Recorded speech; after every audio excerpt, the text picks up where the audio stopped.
감사절기를 맞이했습니다. 항상 이맘때가 되면 감사에 대하여서 생각을 하게 되죠. 일본의 유명한 신학자였던 우찌무라 간조가 인생에는 저주받은 세 가지 부류의 인생이 있다 이렇게 말하면서 그 첫 번째는 하나님을 믿으려고 아무리 애를 써도 도무지 믿어지지 않는 이가 있는데 그들이 바로 저주받은 인생이요. 두 번째는 하나님의 말씀을 아무리 읽고 듣고 묵상하여도 도무지 그 하나님의 음성이, 하나님의 말씀이 깨달아지지 아니하고 들려지지 않는 인생, 또 그것이 저주받은 인생이라 이렇게 이야기합니다. 그리고 마지막으로 세 번째 저주받은 인생은 바로 감사하지 못하는 인생이야말로 저주받은 인생이다라고 말합니다. 근데 가만히 생각해보면 첫 번째와 두 번째는 우리가 하나님을 찾고 구하면 하나님은 우리에게 나타내시고 당신을 보이신다라고 말씀합니다.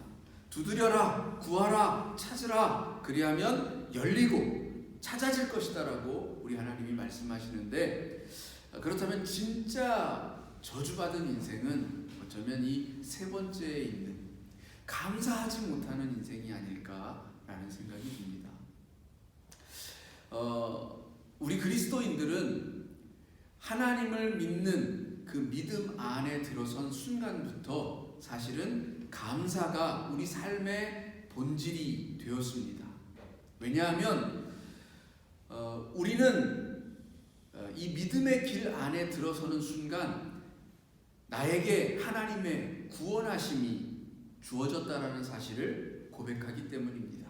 그것은 나에게 하나님이 허락하신 은혜요 은총입니다. 그 은혜를 받았기 때문에 우리가 이 믿음의 자리에 서 있고 또 하나님과 더불어서 살아가는 이 삶의 축복된 자리에 있는 것입니다.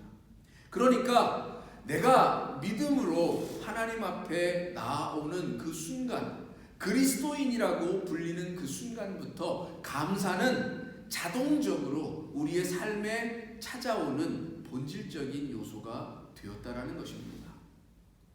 그러니까 반대로 이야기하면 내가 그리스도인이라고 말을 하고 있는데 내 삶에 감사가 없다라면 정말 내가 그리스도인인가 라고 하는 것을 다시금 생각해 볼 필요가 있는 것입니다. 여러분 어떻습니까? 우리의 삶에 감사가 있습니까? 내 입술의 고백에 얼마나 많은 감사들이 나오고 있습니까?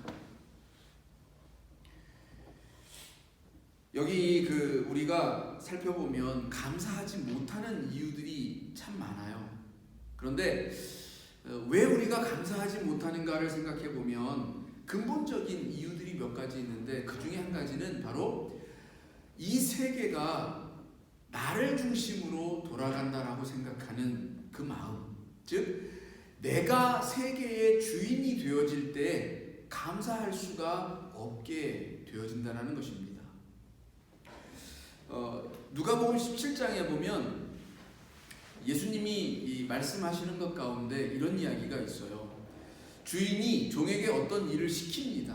근데 종이 그 주인의 말을 듣고 가서 자기 일을, 주인이 시킨 일을 해요. 자, 그렇다라고 해서 종이 주인이 시킨 일을 했다라고 해서 주인이 종에게 감사하느냐? 감사하지 않는다라는 거죠. 주인은 마땅히 주인의 할 일을 한 것이고 종은 종의 일을 한 것이에요. 자, 그런데 여기에서 우리가 생각해 봐야 할 것은 과연 우리가 지금 여기 주님이 말씀하시는 주인, 그 주인의 자리가 바로 우리의 자리인가라고 하는 것입니다. 세상의 주인이 나인가라고 하는 것에 대하여서 질문해 볼 필요가 있는 거죠. 그래요, 주인은 종에게 종이 주인의 말을 들어주었다라고 해서 감사를 표해할 이유는 없습니다. 그 당시 문화, 지금은 우리가 기업의 총수가 됐든 뭐가 됐든 집 주인이 되었든 그 주인이라고 하는 사람들도 얼마든지 감사를 표현하기는 하지만 예수님의 시대와 이 문화의 배경 속에서 주인은 종들이 행하는 일로 인하여서 종에게 감사를 표해야 할 의무나 혹은 그러한 것들이 전혀 행해지지 않았습니다. 그렇다고 해서 그것 때문에 비난을 받지도 않았죠. 그러나 지금 우리가 그런 입장에서 생각해 볼 때 질문을 던지는 거예요. 과연 이 세상의 주인이 누구인가? 내가 주인이 된다면 내가 정말 이 우주와 이 만물을 운행하는 주인이고 모든 이 세상의 질서가 나를 중심으로 해서 돌아가고 있다면 우리는 그 누구에게도 감사를 드릴 필요가 없습니다. 그런데 과연 그렇습니까? 관계 안에서도 마찬가지예요. 부부 안에서도 마찬가지이고 또 우리의 이웃들과의 관계 안에서도 마찬가지예요. 내가 주인이라고 생각하는 순간, 모든 주도권이 나에게 있다라고 생각하는 순간 감사는 잘 생겨나지 않아요. 상대방이 나에게 행해주는 또 베풀어주는 그런 모든 것들도 당연한 것으로 여겨지지 그것이 감사할 어떤 것으로 받아들여지지 않는다라는 것입니다. 성경은 말합니다. 인생은 그 주인이 누구인 줄을 알아야 한다는 것입니다. 우리는 창조주 되신 하나님의 지음받은 백성이라고 하는 그 사실을 잊어버리면 감사를 드릴 수가 없게 되어지는 거예요. 무신론자들이, 즉 하나님을 믿지 않는 사람들이 감사를 드리는 일은 그만큼 어려운 일입니다. 그러나 믿는 자들에게 있어서는 나의 주인 되어주시는 하나님이 계시고 그 하나님이 나를 위하여서 은혜를 베푸시고 나를 위하여서 이 만물을 운행하신다라고 하는 그 고백이 있기에 우리는 감사를 드릴 수가 있는 것입니다. 그리고 자존감이나 자신감이나 이런 것들은 필요합니다. 그러나 그렇다고 해서 그것을 넘어서서 세상의 주인이 자기인 양 그렇게 마음을 먹으면 우리는 안하무인격이 되어지기가 쉽고 그것이 나타내는 삶은 교만한 삶이 되어질 수밖에 없습니다. 교만한 사람들이 나타내는 그 삶의 양태들을 보시기 바랍니다. 그들은 그 어떤 경우에도 감사를 제대로 표할 줄을 몰라요. 교만한 사람은 감사할 수가 없는 것입니다. 그래서 12절에 오늘 저희가 읽은 이 본문에 보면 너희는 하나님이 택하사 거룩하고 사랑받는 자처럼, 그래요, 우리는 하나님의 사랑을 받습니다. 하나님의 택하심을 받은, 은혜를 받은 사람이다라는 것입니다. 바로 그렇기 때문에 그것이 우리가 살아가는 삶으로 나타날 때에는 긍휼과 자비와 겸손과 온유와 오래 참음이라는 거예요. 내가 사는 이 삶이 은혜로 주어진 삶이다라고 하는 고백이 있는 사람은 겸손한 삶을 살아갈 수밖에 없다라는 거죠. 그리고 그 겸손 속에 있을 때에야만이 우리는 비로소 감사를 드릴 수가 있는 것입니다. 여러분, 감사하십니까?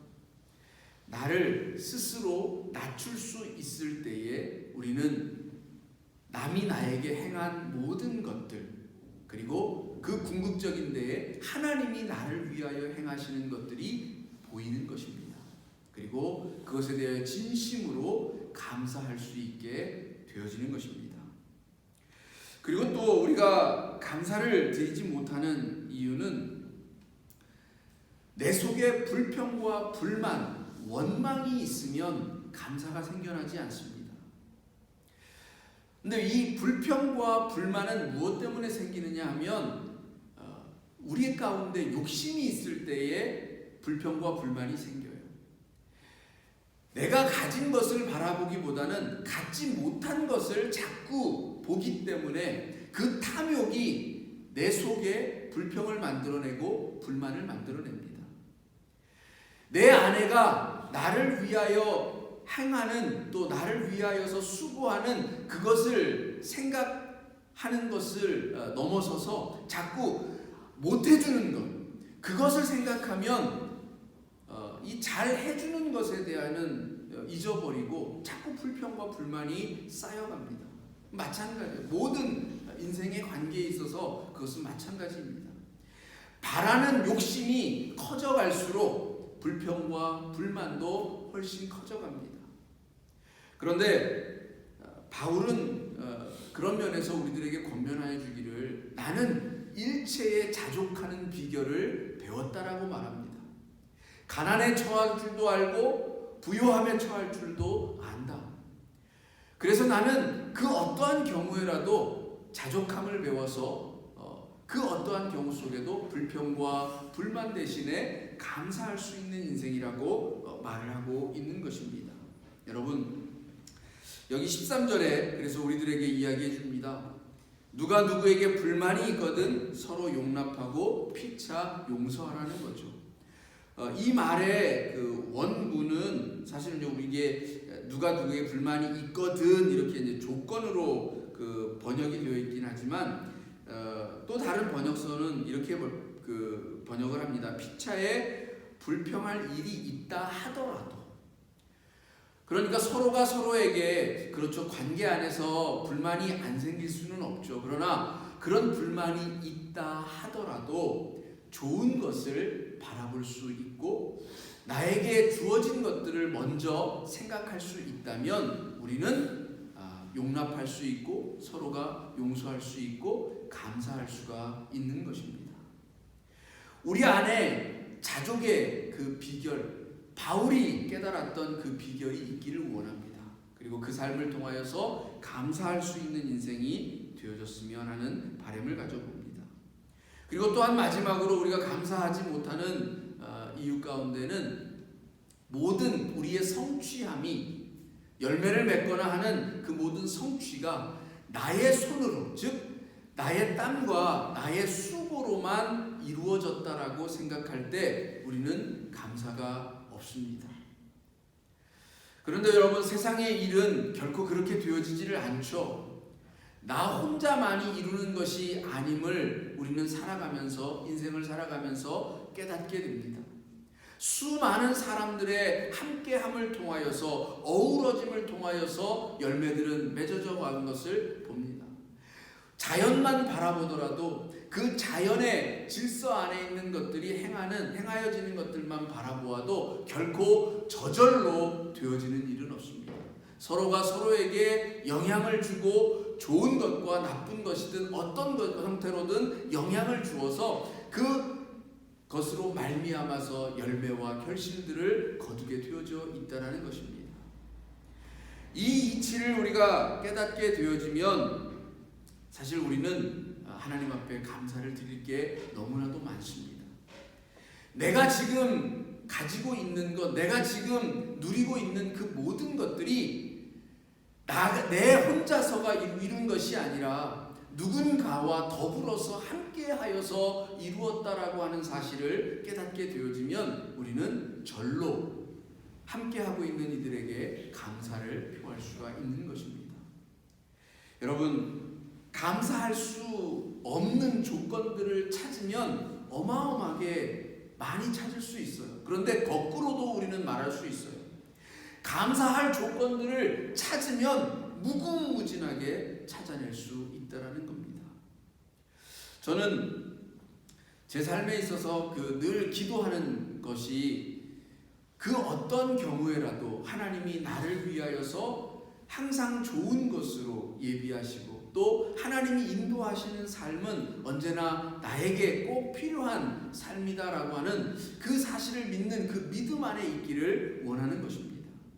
그래서 이 믿음이 흔들리지 아니하고 그 어떤 경우에 처해 있다 하더라도 하나님께 늘 감사할 수 있는 마음으로 살아가게 해 주옵소서라고 하는 것이 어쩌면 제 평생의 기도의 제목이라고 할 수가 있습니다. 저는 감히 여러분들도 저와 같은 그런 기도의 제목을 가지고 평생을 하나님께 나아가기를 원합니다. 하나님은 분명 우리를 위하여서 항상 좋은 것으로 주시는 아버지 되시는 하나님이신 줄로 믿습니다. 그 하나님을 믿는다면 지금 내가 살아가고 있는 이 순간순간이 다 하나님의 섭리와 계획하심 속에 있고, 그러니 그 모든 순간순간들이 다 귀하다라고, 그래서 그 모든 순간들이 참으로 값지고 감사하다라고 말할 수 있어야 할 줄로 믿습니다. 그런 삶이 되어질 때 우리는 매일 속에, 일상 속에 감사가 있고 또 그 감사가 주는 많은 것들을 누릴 수가 있습니다. 감사는 무엇을 우리에게 줄까요? 여기 보면 15절에 보니까 그리스도의 평강이 너희 마음을 주장하게 하라 이렇게 말을 하고 있는데요. 빌립보서에서는 조금 이 말씀이 좀 이렇게 바뀌어져 있습니다. 이 빌립보서 4장 6절 7절 말씀 한번 볼까요? 골로새서 저희 본문에서 조금만 앞으로 넘어가 바로 빌립보서 골로새서 앞에 있는데, 빌립보서 4장 6절 7절 함께 읽어볼까요? 4장 6절 7절 시작. 아무것도 염려하지 말고 다만 모든 일에 기도와 간구로 너희 구할 것을 감사함으로 하나님께 아뢰라. 그리하면 모든 지각에 뛰어난 하나님의 평강이 그리스도 예수 안에서 너희 마음과 생각을 지키시리라. 여러분 믿습니까? 감사하면 평강이 찾아온다라는 거예요. 여러분 여기 지금 골로새서에서는 그리스도의 평강이 너희 마음을 주장하게 하라 이렇게 말씀했는데, 자, 평강이 우리 마음을 주장하게 하기 위해서는 여기 바울이 빌립보서에서 말하고 있는 것처럼 감사하면 되는 거예요. 감사를 드리면, 내 안에 감사하는 마음이 가득하면 하나님의 평강이 찾아온다라는 겁니다. 여러분 이건 실제로 그래요. 이거는 경험해 보아야 합니다. 감사하는 사람은 평강을 누립니다. 마음의 평안이 찾아옵니다. 여러분 오늘 당장 이 교회 문을 나서는 순간부터 감사해 보시기 바랍니다. 그러면 매일의 삶이 달라집니다. 여러분의 삶이 정말로 변하는 것을 여러분 스스로가 느낄 수가 있습니다. 이것은 하나님의 약속이 있는 말씀입니다. 이것을 믿음으로 행하시면 여러분의 평강이, 하나님께서 허락하시는 그 평강이 여러분의 마음을 주장하실 줄로 믿습니다. 그리고 또 감사를 드리면 우리가 찬양을 하게 돼요. 기쁨이 넘친다라는 얘기입니다. 16절에 보면 우리 하나님의 말씀이 우리 속에 거하고 또 그렇게 될 때 시와 찬송과 신령한 노래를 부르고 감사의 마음으로 하나님을 찬양하게 될 거라고 말합니다. 그래요. 감사하면 기쁨이 찾아옵니다. 소망이 찾아옵니다. 평안이 넘치는데 어찌 기쁘지 아니하겠습니까? 그러니 마음속에 노래가 흘러나오는 것이 당연하지요. 내 안에 감사가 있으면 기쁨으로 하나님을 찬양하고 그것이 하나님께 영광을 드리는 삶이 되어지고, 하나님이 기뻐하시면 여러분에게 더 큰 은혜와 축복으로 되갚아 주실 것을 믿습니다. 여러분 하나님의 축복, 하나님의 은혜 누리고 싶죠? 하나님을 기쁘시게 하면 됩니다. 어린아이가 부모로부터 선물을 받아내는 방법은 아주 간단합니다. 그 부모의 마음을 즐겁게 하는 거예요. 그 부모의 마음을 기쁘게 하는 겁니다.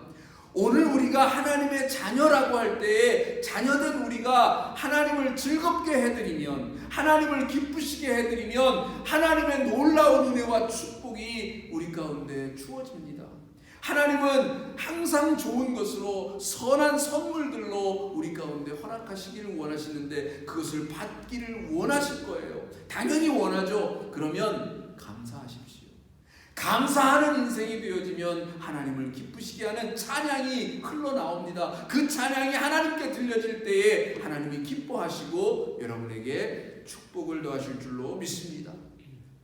마지막으로 바울은 17절에서 무엇을 하든지 말에나 일에나 다 그리스도의 이름으로 하고 하나님 아버지께 감사하라 말합니다. 여러분 항상 기뻐하라, 범사에 감사하라고 했죠. 범사라고 하는 것은 때를 따지지 않는다라는 거예요. 어떤 조건을 붙여서 감사를 하지 않는다라는 거예요. 어떤 것들이 되어지면 혹은 안 되면 이런 조건이 아니라 무슨 일에든지 어떤 경우에라든지 모든 것이 하나님의 선하신 계획과 섭리 아래 있다라고 고백하는 순간 우리는 그 모든 것들에 대하여서 감사할 수 있어야 한다는 것입니다. 여러분, 그래 돌아보면 참 감사할 것들이 얼마나 많은지 모릅니다. 저는 이 코로나의 시기 또 어려운 이 경제적인 시기들을 지나면서 오히려 제 마음은 훨씬 더 기쁨으로 또 감사로 하나님께 정말 예배하는 그 마음으로 가득 차서 정말 이 하나님의 성전을 찾아서 나아오는 일이 얼마나 기쁜지 모릅니다. 여러분도 이 마음 갖기를 감히 원합니다. 바랍니다. 하나님께 나아오는 이 순간순간들이 얼마나 기쁘고 감사한 일인지 그와 같은 것들이 저와 똑같은 마음으로 나눠지기를 원합니다. 하나님께 감사를 드릴 때에 진정으로 우리들의 삶에는 더욱 평강이 있고 기쁨이 있을 줄로 믿습니다. 그 삶을 지금 당장 시작하시기를 주님의 이름으로 축원합니다. 기도합니다.